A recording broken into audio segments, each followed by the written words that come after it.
Hey everybody, welcome to the Road to Riches Financial Roundup. The banking industry continues to consolidate, the government shut down again. You can now take out loans for your rent payments, and AI investment just might be paying off for Google and Microsoft. Our first story today takes us across the Atlantic to Zurich, where UBS, one of the world's largest wealth managers, is making headlines again as it enters the final stretch of one of the most complex mergers in banking history. Let's dive into why their latest financial results are sending a clear signal to the market. UBS recently reported a staggering 56% surge in net profit, driven by the steady integration of its former rival, Credit Suisse. But the real news for investors is the bank's plan to reward them: a $3 billion share buyback program for 2026 and a 22% hike in dividends. CEO Sergio Armati says they are in the last mile of the merger, with about 85% of accounts already migrated. This is important because it proves the emergency rescue of Credit Suisse is actually working. However, there's a catch. The Swiss government is considering much stricter capital requirements to prevent another banking crisis. This regulatory cloud is the only thing holding UBS back from promising even more buybacks. The market is watching closely. Can UBS remain a global titan while being squeezed by its own home regulators? For the average consumer, especially those in Europe, this signals a return to stability.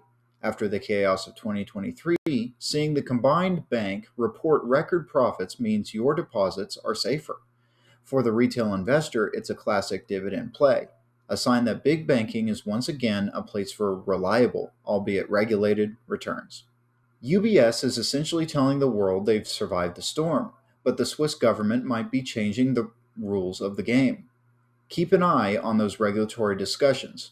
They'll decide how much of that $3 billion actually makes its way back to shareholders.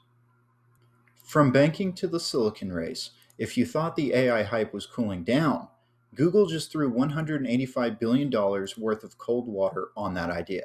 Our second story covers why Alphabet is leaning harder than ever into its AI winner status. Google's parent company, Alphabet, just blew past earnings expectations with $113 billion in quarterly revenue, but the number everyone is talking about is their $185 billion capital expenditure plan for the year. That is nearly double what they spent last year. They are essentially betting the house on AI infrastructure, fueled by the success of Gemini 3 and a massive 48% growth in their cloud division. The market initially reacted with a spending shock. The stock dipped as investors worried about the sheer cost, but the narrative quickly shifted. Google has something its competitors don't: unmatched distribution. With 750 million monthly users on the Gemini app and billions more using Search and Gmail, Google's proving that in the AI age, if you've got the scale, you have to spend the cash to keep it. For you, the consumer, this means that AI is becoming unavoidable. It's no longer a separate chatbot. It's being baked into the core of how you search for recipes, write emails, and organize your life. But there's a trade off. As Google leans into AI mode in search, there are growing concerns about the accuracy and the hallucinations that still plague these models. Google is playing for keeps. They have the cash cow of search advertising to fund this $185 billion bet, making them the formidable incumbent that startups like Perplexity and even OpenAI are finding hard to unseat. Finally, today, we look at the other side of the AI coin. While Google is accelerating, Microsoft, the early leader in the AI race, is hitting some unexpected turbulence. Is the Copilot flying into a storm? New data suggests that Microsoft's pivotal AI product, Copilot, is struggling with adoption. A recent study showed that the percentage of users choosing Copilot as their primary AI tool dropped from roughly 19% to just 11% in 6 months. Users are increasingly turning back to ChatGPT or switching to Google's Gemini, citing confusing branding and poor user experience as the main reasons. This is a big deal for Microsoft stock. For the last 2 years, their valuation has been propped up by the idea that they would dominate the enterprise AI sphere. If businesses are only using 10% of the Copilot seats they're paying for, that AI premium starts to look shaky. It's a cautionary tale.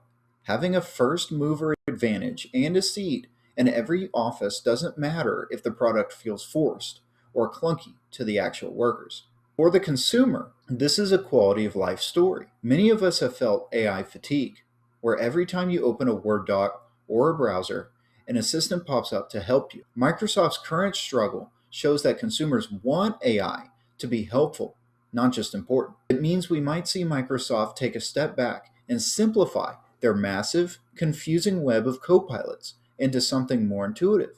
Microsoft isn't out of the race by any means, but the honeymoon phase with investors is definitely over.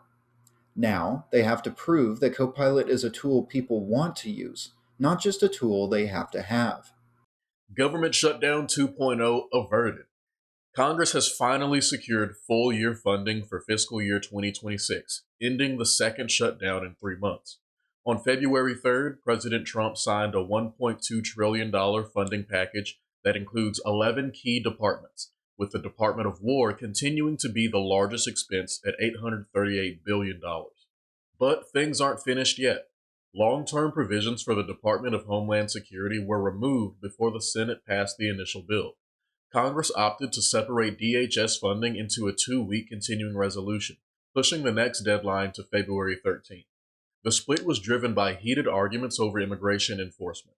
Democrats, led by Senate Minority Leader Chuck Schumer and House Leader Hakeem Jeffries, are demanding significant reforms to immigration and customs enforcement operations, including body camera mandates and enhanced oversight, following the fatal shootings of Renee Good and Alex Preddy by ICE agents in Minneapolis.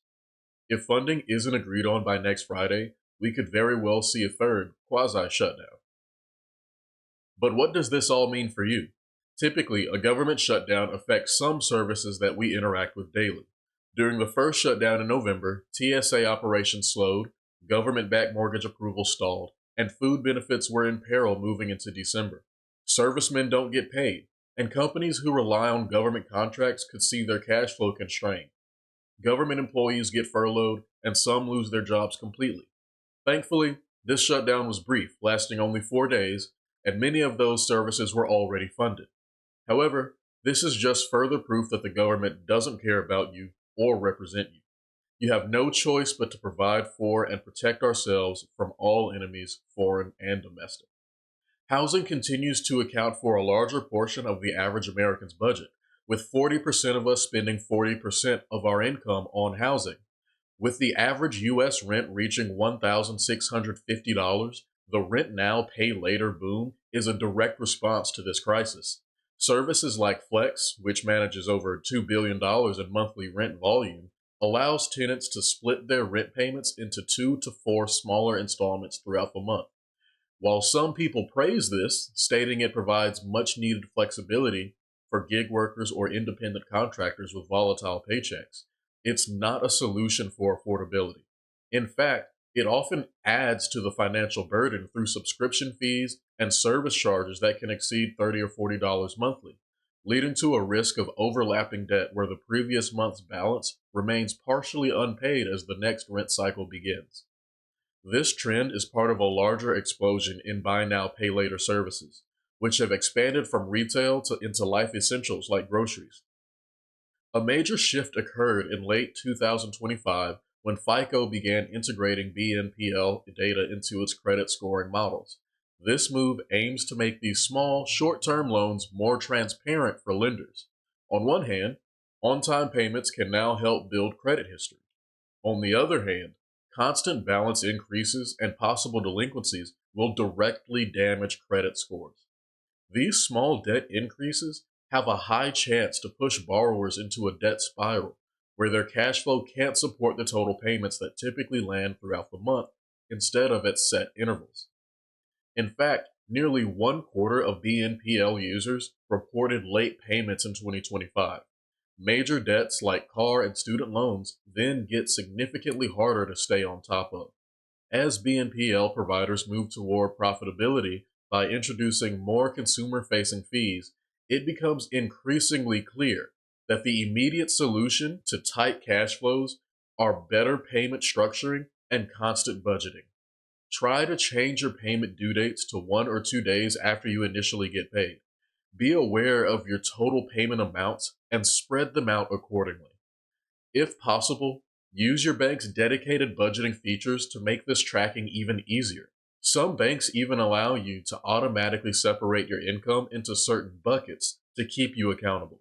Take control of your debt. Don't let it control you. Thanks for watching this week's Finance Roundup. Please like the video and subscribe to the channel. We'll meet you back here on Saturday for the next episode. Have a great weekend.